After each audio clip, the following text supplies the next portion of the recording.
The bus stop was nearly swallowed up by the Christmas Eve blizzard drifts high, lights flickering faintly in the darkness.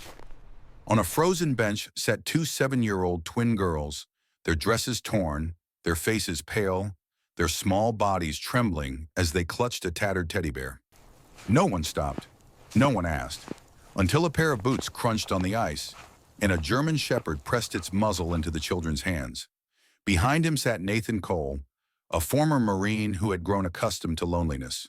He looked at the two girls abandoned in the storm and heard the one word that would change everything whispered through chattering teeth: please. In that moment, he knew that the battle before him was not against the snow or the silence, but against the cruelty that had left two children frozen to death in the night. Snow fell in relentless sheets thick as wool, blotting out the world beyond the flickering lamps of the Duluth bus station. Christmas Eve, and the storm had turned the town into a hollowed-out ghost, streets abandoned, cars buried, shops shuttered. Inside the terminal, the air smelled faintly of rust, damp wool, and burnt coffee that had gone cold hours ago. The fluorescent lights overhead sputtered and hummed like tired lungs, casting a pale greenish glow over the rows of empty metal benches. The building creaked in protest against the blizzard that battered its steel frame.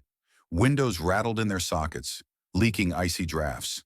The waiting room clock ticked with an exaggerated loudness, each second slicing the silence like a blade. In a corner, a candy wrapper skittered across the linoleum floor, pushed along by invisible drafts sneaking through cracked doors. The place was meant to be a threshold of journeys, but tonight it felt more like an abandoned church stripped of warmth, where echoes of footsteps died too quickly. On one of the benches sat two small figures, half swallowed by the shadow stretching from the ticket booth. Sophie and Clara Whitmore, 7 years old, identical in their fragile build and tangled blonde hair, huddled close enough to feel each other's shivers. Their dresses, once pink and festive, were torn at the hems, ribbons long since frayed, the colors dulled by grime. Sophie's shoes had lost their laces. Clara's feet were wrapped in socks so thin the fabric had holes yawning at the toes. They looked less like children waiting for a bus and more like fragile birds grounded by a storm too cruel to let them fly. Between them lay their last fortress, a ragged teddy bear with one eye missing, its fur matted and thin. The bear smelled faintly of smoke and cedar, a remnant of their father's study. Daniel Whitmore, their father, had given it to them on their 5th birthday, when he was still strong, still full of laughter, when the house had been warm and the world safe. Daniel was gone now, buried only days ago, his life stolen by illness, or perhaps something darker they could not yet name. Their stepmother, Margaret, had wept at the funeral with a handkerchief pressed to her painted lips. Yet that same night she had driven them here, pushed them out into the howling storm, and turned her back without hesitation. Sophie pressed her face into Clara's shoulder, whispering, "She'll come back, right?" Her voice was barely louder than the sigh of the wind sneaking under the doors. Clara, the quieter twin, tightened her grip on the teddy bear. Her small hands dug into its worn belly as though the stitches could somehow hold together the crumbling pieces of their world. She did not answer. Her eyes, swollen from tears, stared straight ahead at the departure board, where every destination now read, canceled in blinking red letters. The terminal was not entirely empty. From time to time, shadows crossed the threshold, a man in a heavy parka, his collar pulled so high only his eyes were visible. A weary mother dragging two toddlers bundled in layers, a teenager with headphones blasting tinny static into the stillness. Each glanced briefly at the twins on the bench. None stopped. Faces turned away, eyes lowered, feet shuffled faster. The storm outside was reason enough to hurry. No one wanted to carry the burden of two abandoned girls, when survival itself already felt heavy. The storm punctuated everything. It was not merely weather, it was a presence. The wind howled through cracks in the roof like a wounded animal. Snowflakes hurled themselves against the glass, a ceaseless percussion. The double doors at the entrance groaned whenever the wind found a weakness, slamming with a sound like a gunshot. Each time, Sophie flinched and pressed closer into Clara, who stared stubbornly into the distance, trying to look brave though her jaw trembled. Margaret's absence was like an open wound. Just hours ago, she had gripped them by the arms, her perfume too sharp, her nails too long. Don't look at me like that, she had hissed, her face hard even as tears painted her cheeks for the benefit of others. This isn't your home anymore. Don't wait for me. I'm not coming back. And then the sound of her heels on tile, the slam of a car door, the red tail lights swallowed by snow. Now, alone, Sophie whispered again. What if Daddy can see us? What if he knows? Clara turned her head at last, her voice steady in its softness. Then he knows we're together.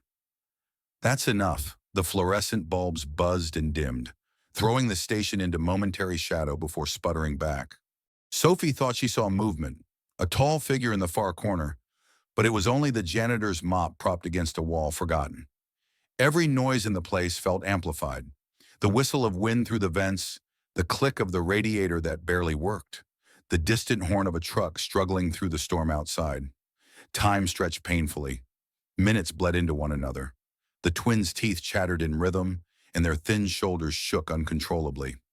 Clara tried humming a lullaby their father used to sing, but the sound cracked halfway through, dissolving into tears she tried to swallow. Sophie clutched the teddy bear closer, whispering apologies to its frayed ears for letting it get wet, for not keeping it safe, for not keeping anything safe. The bear, threadbare as it was, seemed to carry Daniel's presence, the scent of his study, the echo of his voice, the memory of his arms lifting them high above his head. They held on as if the toy could answer questions or summon miracles, and in a way it did, for in its hollow seams, hidden deep within its worn fabric, slept a secret Daniel had planted before his death, a secret meant to shield them when the world turned dark. But the twins did not know that yet. All they knew was the cold, the silence, and the certainty that they had been cast out like refuse. They sat in that silence until even the storm itself seemed to grow tired, its roar softening to a mournful moan. Then through the brittle quiet came the sound of boots crunching on ice outside the station doors, in the faint rasp of an animal's breath, a sound that would soon change everything. The doors of the Duluth bus station groaned open against the force of the storm, ushering in a blast of icy air. A man stepped through, tall and broad-shouldered, his silhouette framed in the flickering light. His military jacket, olive green and heavy with years of use, was crusted with snow at the shoulders. A faint scar carved across his left cheek caught the light, not as a flaw but as a story carved into skin. This was Nathan Cole, 38 years old, a Marine who had seen too many winters in too many war zones. Beside him padded a German Shepherd, 5 years old, black and tan, his coat shimmering even beneath the fluorescent haze. His ears pricked sharply, his eyes alert amber lanterns. His gait was steady, every muscle taut but controlled. This was a creature trained for rescue, for vigilance, for survival. His name was Ranger, and his presence softened the hard lines of Nathan's face. Nathan stamped the snow from his boots, unwrapped the scarf from his neck, and scanned the terminal with the habit of a soldier who never truly stood down. He noticed everything at once: the dripping roof seam, the coffee-stained counter, the lonely janitor's cart abandoned mid-shift. But then his eyes landed on the bench in the far corner.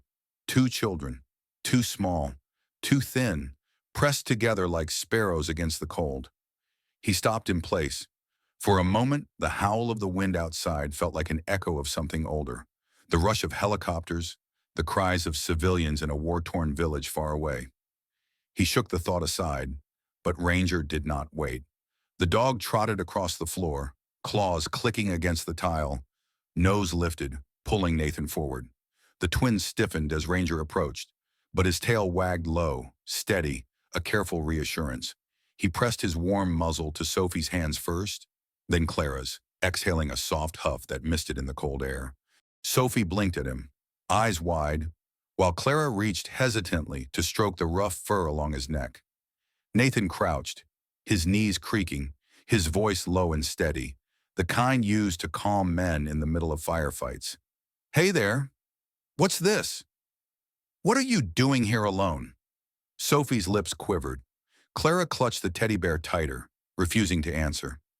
Nathan studied their faces, flushed cheeks from the cold, lashes clumped with melted snow, trembling mouths too tired to explain. He shrugged off his coat and draped it across their shoulders. The fabric was far too large, swallowing their frames, but immediately their shivers lessened. "Here," he muttered, rising. He crossed to the vending machine, slapped a few coins into the slot, and returned with hot chocolate in paper cups. He crouched again, handing them over carefully. Sophie's fingers curled around hers, the steam rising to fog her face. Clara only stared at hers for a long while before daring a sip. That was when Ranger's ears twitched. He leaned forward, sniffing insistently at the teddy bear clutched against Clara's chest. He whined, pawing lightly at it. Clara frowned. "No, it's mine," she said in a whisper, so small Nathan almost didn't hear. Ranger barked once, sharply but not angrily. Nathan's brow furrowed. "Easy, boy." He extended his hand toward Clara. "Can I see it for a second?" She hesitated, then passed it over. Nathan turned the bear in his hands. It was worn almost to threadbare, one button eye missing, the fabric around the ears nearly dissolved. He was about to hand it back when he noticed a seam along the ear, uneven and thick, as if stitched in haste. He pressed lightly and something shifted inside. With careful fingers, he tugged at the stitch. A tiny clink hit the floor, a key no larger than his thumb, catching the pale light as it rolled across the tile. The twins gasped. Sophie looked from the key to Nathan, then back to the teddy bear, as if betrayed by the only friends she thought she had left. Clara's face paled further, but her eyes glimmered with something else, fear, or hope, Nathan couldn't tell. He picked up the key, weighing it in his palm. Metal, sturdy, with the number 17 etched faintly into its surface. His mind turned at once. A key hidden in a child's toy? Not by accident. Ranger gave a low growl, not of threat but of certainty, as if insisting Nathan understand this was important. And in that instant, a memory slammed into Nathan like the recoil of a rifle. His own daughter years ago, laughing as she tucked her secrets into her stuffed rabbit. Crumpled notes, candy wrappers, even once a house key she'd stolen to keep as treasure. He had scolded her gently, called her little magpie. That daughter was gone now, taken in a crash on a road slick with rain, but the memory rose sharp and aching. He clenched the key in his fist. The sight of these two girls abandoned on Christmas Eve with a bear that carried secrets pressed against the rawest place in him. He set the bear back into Clara's lap, gently, and placed the key beside it. His voice was quiet, almost hoarse. "Sometimes the things we think are broken are just keeping something safe." The twins looked at him with eyes too old for 7 years. For a long moment, the storm outside and the humming lights above faded, leaving only the four of them. Man, dog, and two children with a secret in their hands. Nathan leaned back, gaze drifting toward the row of lockers at the far side of the terminal. Each bore a number stenciled in black. Among them, the faint gleam of 17 seemed to pulse like a beacon. He didn't know yet what waited behind that door. Only that something hidden there might explain why two children had been abandoned to a storm. He slipped the key into his pocket, meeting the twins' eyes once more. "We'll find out," he said simply. The row of lockers loomed against the far wall of the station, their paint chipped, numbers stenciled in fading black. They stood like silent sentinels, guardians of secrets left behind by countless travelers. Nathan's eyes fixed on one, number 17. The key in his pocket seemed heavier with each step. Sophie and Clara followed close, clutching the teddy bear as though it might still protect them. Ranger walked ahead, ears pricked, nose sweeping the air with quick, deliberate breaths. His tail wagged once, then stilled, alert but ready. Nathan inserted the key. For a moment it resisted, stiff with years of neglect, then turned with a metallic click. The locker door creaked open, hinges screaming against the silence. Inside rested a battered leather suitcase, corners scuffed, handle frayed. It bore the patina of years, as if it had traveled far, seen more of the world than those who now stood before it. He lifted it out carefully, setting it on the nearest bench. The children's wide eyes followed his every movement. He released the clasps, and the lid sprang open with a sigh, like an exhale of secrets long contained. Inside lay documents bound with twine, a journal with a cracked spine, and a small USB drive wrapped in a folded handkerchief. Nathan picked up the papers first. They were corporate filings, Contracts bearing Daniel Whitmore's signature, or signatures meant to be his. One glance told Nathan something was wrong. The dates overlapped with the hospital records he glimpsed in the obituary days Daniel had been under sedation. He turned to the journal. Its pages were filled with Daniel's hurried handwriting, looping and uneven, ink blotted in places where fear or trembling had guided the pen. Medication makes my chest race. Margaret insists I take it. Victor always nearby. I fear they want me gone. The entries painted a portrait of a man cornered in his own home, clinging to the last threads of clarity. Finally, Nathan unwrapped the USB. He slipped it into his pocket. His eyes narrowed, jaw tightening. He knew enough to understand this was evidence. The kind men like Victor would kill to erase. Ranger pressed against his leg with a soft huff, as if to remind him he wasn't alone. Nathan looked at Sophie and Clara. "Your father left this for you," he said quietly. "He wanted the truth to be found." Clara's eyes brimmed with tears, but she bit her lip to hold them back. Sophie whispered, He knew she was going to hurt us." Nathan didn't answer, but his silence said more than words could. Far across town, the Whitmore mansion stood cloaked in stormlight, its high windows glowing faintly against the snow. Inside, Margaret Whitmore paced Daniel's old study, her silk robe sweeping across the rug. Her beauty was cold, polished, her blonde hair pinned neatly, though strands had begun to loosen under the strain. Victor Hale sat in Daniel's leather chair, legs crossed, cigarette smoldering between his fingers. He was in his early 40s, tall but thinning, with the sharp features of a man accustomed to winning arguments with his tongue. Once a respected lawyer, he had fallen into scandal and drink before Margaret plucked him from obscurity. Together they formed an alliance built on greed. Margaret yanked open drawers, scattering pens and files. "There has to be something," she muttered, eyes wild. Victor exhaled smoke, his voice smooth and mocking. "Daniel wasn't stupid. If he suspected us, he would have hidden it." Margaret's hand froze as she pulled open the lowest drawer. Her painted nails scraped against a folded slip of paper, a claim ticket for the Duluth bus station. Locker number 17. Her lips parted. "He left it there." Victor leaned forward, plucking the ticket from her grasp, his smirk hardening. "Of course he did." "Old fox." He flicked ash into the fireplace. "If anyone finds it, especially the press or a court, we're finished." Margaret's voice sharpened. "Then we get there first." Victor crushed out his cigarette and rose, his long coat swirling as he pulled it from the rack. "I'll drive." His smile was tight, dangerous. "And God help whoever stands in our way."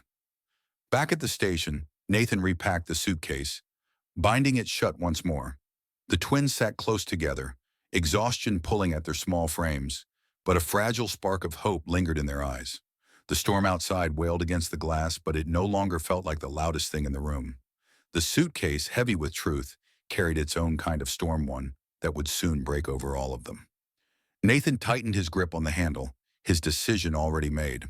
The storm outside had grown into a fury. Snow slammed against the glass doors, wind howling like a chorus of wolves.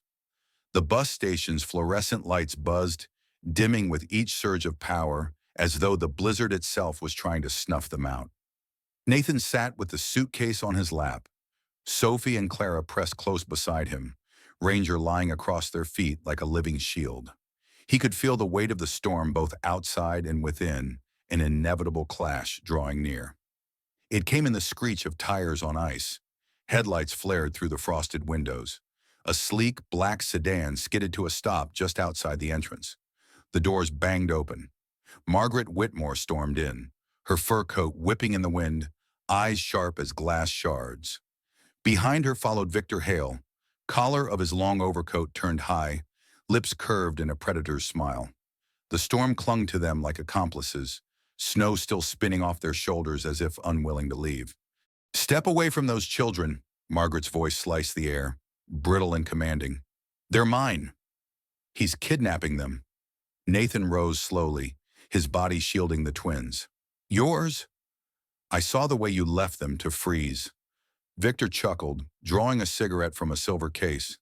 "Sentiment makes fools of men, Cole. You've meddled in family affairs that don't concern you. Return the girls, and no one needs to get hurt. Ranger growled low, a sound rumbling like a distant avalanche. Nathan's jaw tightened. He didn't raise his voice, but it carried across the empty terminal. They're not yours to discard. And this, he thumped the suitcase onto the counter, the clasp snapping open, is proof. He pulled out the corporate documents, spreading them across the counter under the buzzing light. Papers rustled like dry leaves, signatures glaring back in damning ink. Transferred while Daniel lay unconscious. Fraud Margaret's painted lips curled. Lies. Next, Nathan lifted the worn leather journal, pages trembling in his hands. His voice lowered, heavy with Daniel's own words. Margaret insists I take the medicine. Victor watching. I fear they want me gone. The twins' eyes welled with tears. Sophie clung tighter to the teddy bear, as if her father's voice still lingered in those pages. Victor lunged forward, hand outstretched to snatch the USB Nathan laid on the counter. But before he could reach, Ranger sprang up with a bark that cracked through the station like thunder. The dog's teeth bared, his stance unyielding, forcing Victor to halt inches from his goal. Call off your beast, Victor spat, his composure slipping. Nathan shook his head. He knows a predator when he sees one. At that moment, a weary figure emerged from the back office. Mr. O'Reilly, the night attendant. He was past 60, hunched with a mop in one hand and a lined face that spoke of decades spent in places like this, witnessing countless comings and goings. His Irish accent lilted faintly as he spoke. I saw you, Margaret Whitmore. His voice cracked but carried. You dropped those girls on that bench like luggage and walked away. He nodded toward the cameras overhead. Station's got eyes. Recorder's been rolling. It'll show the truth. Margaret's mask slipped, her face blanching beneath the rouge. She darted a glance toward Victor, who flicked his cigarette away with sudden agitation. Nathan's gaze sharpened. That's enough. He held up the USB. And this? Your whispers are recorded. You told him to drink more. His voice dropped to a growl. You killed Daniel. For the first time, Margaret faltered. She stepped back, her heels scraping against the tile. Victor's fists clenched, eyes darting toward the doors as if measuring their chance of escape. Ranger barked again, holding him in place. The storm outside rattled the windows, snow blasting against the glass. But inside, the truth was louder. The girls clung tighter to Nathan's coat, eyes wide, no longer just terrified, but watching, waiting for someone to stand for them. Nathan looked down at them, then back at Margaret and Victor. His words were simple, steady, immovable as stone. You won't touch them again. The blizzard had not relented by the time the flashing red and blue lights pierced the night. Snow swirled around the squad cars like restless ghosts as two Duluth police officers pushed through the terminal doors, boots dripping slush onto the tiled floor. Their radios crackled with static, voices sharp and businesslike. The lead officer, Captain Marin Doyle, was a woman in her 40s, her auburn hair pulled tightly beneath her cap, her expression seasoned by years of facing both crime and tragedy.